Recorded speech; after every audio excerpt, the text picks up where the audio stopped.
Hey guys, welcome to another PFF Draft Short. I'm your Big 12 expert, Bryson Vesnaver, and today I'm joined by my fellow PFF analyst and co-host of my Big 12 podcast, John Costco. John, how's it going? Pretty good. How about you, Bryson? I'm doing well. It's a good start to the week. Hopefully it continues like this. So today we're going to talk about Texas Tech's quarterback, Patrick Mahomes. John, I know you've watched him a lot the last couple of weeks. What do you have to sort of give me some thoughts you have on him, just having watched him as much as you have the last couple of weeks?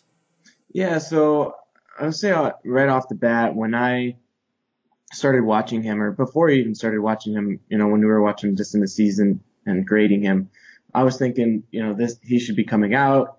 He'll never his ceiling or his draft prospects will never be as high as they are now because of the system he comes from. And I thought, he could probably be a good value in day two. But as I watched him more and more, and, you break down every single throw of his from, just a pure accuracy standpoint and what he can bring to the table, I went from him being maybe my number 3 quarterback to my top quarterback in this draft, because you look at just the pure arm talent. He can make every single throw in the book. Just like Aaron Rodgers, and I'm not comparing him to Aaron Rodgers in terms of what he'll be able to do in the NFL, but just every single throw that he can make from any single platform that that you ask him to, he can do that. His mental makeup might not be at Aaron Rodgers level, but from that standpoint alone, he's that good. And then you combine it with as you continue to watch him, he does a lot more with that Texas Tech system than just, it's a one read simple, just throw it to that guy. He's able to manipulate the safeties with his eyes, the linebackers with his eyes. He can make anticipatory throws. He has very good mobility and athleticism that, yes, he does bail out of pockets quickly and way too soon and way too often. But when he has to do it, he can do it and make good decisions that way. He obviously has he plays hero ball a little bit too much, tries to force a lot of throws. He had the third highest percentage of turnover worthy throws in this draft class, but he combines that with the second most big time throws. So you have to, he can find him in a system where he can develop and get rid of that hero ball mentality of trying to force things. You still want to keep it because and I think it was the Gruden QB camp thing where he asked him, "Why did you make this throw?" And his answer was, "Because I can." And that's a mentality that you want in a quarterback, right? You don't want somebody like, somebody I really liked last year, which is Cody Kessler, where he shies away from throws because he's unsure if he can actually make the throw. And this guy is a guy that he can do it accurately and goes, "I can make this throw." Well, that's my biggest thing with him is that his confidence is super high. You notice it all season because you're right. He might throw a bad interception, but if you ask him why he threw that, he said, "Well, I can make that throw." He believes in himself, and he knows, and he has the arm to do it. That's the biggest thing. And you touched on a good point. He's risen. He shot up the draft charts all year. When he first announced he was coming out, people saw him sort of like, okay, he's a project. He's a good day 2 pick. Third round, maybe second round, but then the more it's been like, okay, maybe now he's a late first, and now there's a lot of talk that he is the best quarterback of all the quarterbacks in the draft, maybe. So, he's one of those, he's just a guy that has risen up the charts because of that arm. I think the arm is the big thing because, you can teach how to read defenses, how to look through your reads, but you can't teach having a good arm. He can throw it 80 yards downfield. He can throw on the run off of his back foot. He can make all those throws. I don't want to compare to legends, but he's got a lot of Brett Favre to him in that he'll just, he'll make a bad throw, but he'll take that exact same throw again the next throw if he thinks he'll make it again. He's just got that gunslinger mentality. And so I think in today's NFL, you have to sort of reel it in a bit. You can't sort of be the Brett Favre anymore because of how good defenses are and how they'll make you pay. You can't just throw like 3 interceptions a game all the time anymore. You can't force these throws, but I do think that he can succeed because he's got the confidence to make those throws. Yeah, and you have to reel that in, and part of the reason why I feel like he had to play a lot of hero ball is because his team around him was bad. It was not good at all. I mean, this is the worst offensive line in the Big 12. Maybe Kansas was worse.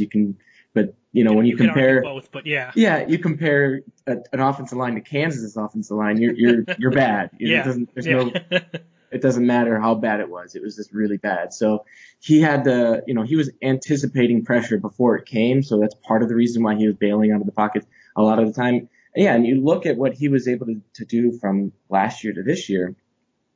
He quit baseball and concentrated on football full time. And when he did that, his play, his grade, his per throw basis, just being able to be a quarterback, a competent quarterback, skyrocketed. Just imagine what he could have been able to do with another year of development at just football only. He's going to be able to do that now at the NFL level, which will be, he'll get much better coaching from doesn't matter what team he goes to. He's going to get better coaching than he would have at Texas Tech. So, yeah, you want to reel that in and making those hero ball throws where he's, clearly throwing it, across the field off his back foot. That's stuff you want to eliminate. But he did force throws that could have been there, maybe weren't quite there, that you want to go, hey, listen, you gotta realize the situation here, or you gotta, notice this is a check off. In this situation, he's double covered. You just want to check it down. But yeah, for his mentality, his football IQ is high. You listen to him in those whiteboards that get posted online, or just even looking at what he's able to do at the offense, the line of scrimmage, changing plays and stuff like that. He was given that freedom to do that. So going from a system like Texas Tech, yeah, he needs a year of development at least. I would say he probably only needs a year, and you want to fix his footwork and making sure he stays in the pocket and runs the scheme within the system, but not try to take away everything that makes him so great, which is being able to improvise out of the pocket. Yeah, I agree. And, that was one of the things I wanted to touch on was how long you think he needs to sit. I'm in agreement. I think 1 year should be all you need. I think he could start right away and have some success, but I do think that he does have some footwork issues because he does sort of throw off back foot off, and he doesn't really set a lot of times. He kind of throws it. And, he can make those throws, which is fine, but there are some throws that he could tidy up if he fixed that a little bit. And then especially just reeling in the bad throws. If you can sort of sit him and say, okay, here's what you read the defense, learn defense, learn how to read them, how to make pre-adjustments, all that stuff, and go under center occasionally if you need to. But I don't think he's as big a project as some people think. I don't think he needs to sit that long to have success in the NFL. No, I agree. Initially, before really diving into his tape on a throw, just in the draft evaluation, I was confident in my thinking, oh, he's going to need 2 years to sit at least. And after, watching this and studying him and everything, I'm confident that he needs 1 year, and that he actually does have the ability that if necessary needed, he could start this year.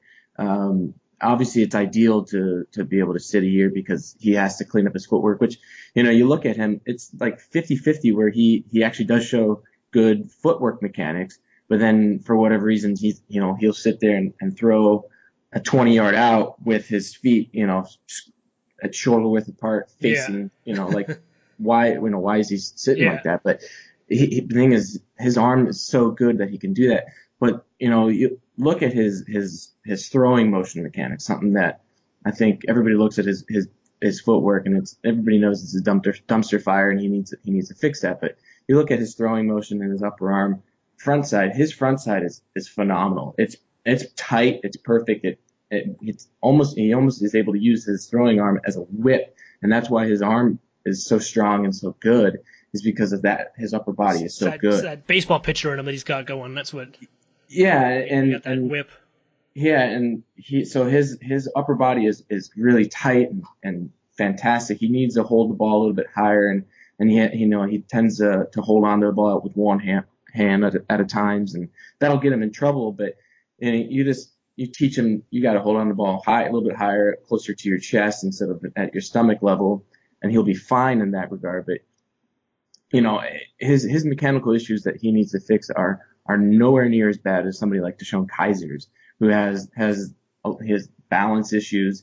He has, he kicks his leg out a lot when he throws, and I don't know. I don't think he has as good a control of his body as somebody like Mahomes does. So, yeah, him sitting in a year is ideal. But if you put him in a situation like what Dak Prescott fell into last year, there's no reason why he wouldn't be able to succeed initially like Dak Prescott. It's something that he fell into the perfect situation and was able to succeed there. Who knows what his prospects will be, moving forward if teams are going to start figuring out, hey, this is how we attack Prescott. But I think with Mahomes, if necessary, he could succeed year one, but it's obviously ideal for him to sit 1 year. Yeah, so and I think, and I go back to his issues, and I do think that the sort of his breaking from clean pockets, I think a lot of that does stem from that line was so bad that he just assumed every play he'd be under pressure. I don't think he ever trusted that he would not be, so I think it was, if I don't have a quick throw, I need to break out of here and let it and open it up because I'm going to get sacked, I'm going to get hit if I don't. Even if it wasn't going to happen. So I do think that issue is a bit overblown. I don't think if you put him on an NFL team now, he's going to scramble every play. I don't think he's just a one-read and scramble guy. I think he was doing that because he was scared that his O-line was so bad that he'd get hit. So I think you're right. If he goes to he obviously not Dallas because they've got Prescott, but if he goes to a team with a decent O-line that doesn't happen, I don't think that'll be as big an issue as people seem to think it'll be for him. I think he'll be able to tighten that up a little bit right off the bat, just because he'll trust that line is better than the one he had at Texas Tech. Yeah, and he's a smart kid and a very hard worker. There's in terms of his character and his work ethic and his intelligence, there's been no red flags that have come up, reported or anything like that. And then when you listen to the guy talk and everything, he comes from a family, his father was a professional baseball player. I think his godfather was also a professional baseball player as well. So he comes from that and growing up in that family where he sees like, this is what you have to do to become a professional. You have to put in the time and effort. And so he talks he talks that talk. He watch those whiteboard sessions that he's in. Every report from, the media, people saying, hey, this is what has come out of the team meetings, is that he's been really, phenomenal. And then, he's had a couple of private workouts with NFL teams, and it's, one team has said his workout was spectacular. So I think, yeah, you're right. This whole bailing out of the pocket thing, it is an overblown thing. It is an issue because he does do it too soon. His pocket awareness, I think, is still actually pretty good because he has a pretty good feel for where that pressure is coming from and how to evade it. And he does keep his eyes down the field. He's not turning his back to the defense and having to reread the defense. He's able to keep his eyes downfield and make the throws. And one of my favorite plays of all season of any quarterback, any prospect, was his against Oklahoma State, where he was scrambling off to his right, and was looking towards the sideline at the flat route and whips it to 20 yards down the field on the seam where the entire defense is flowing to that flat. He just throws it right by them to the receiver.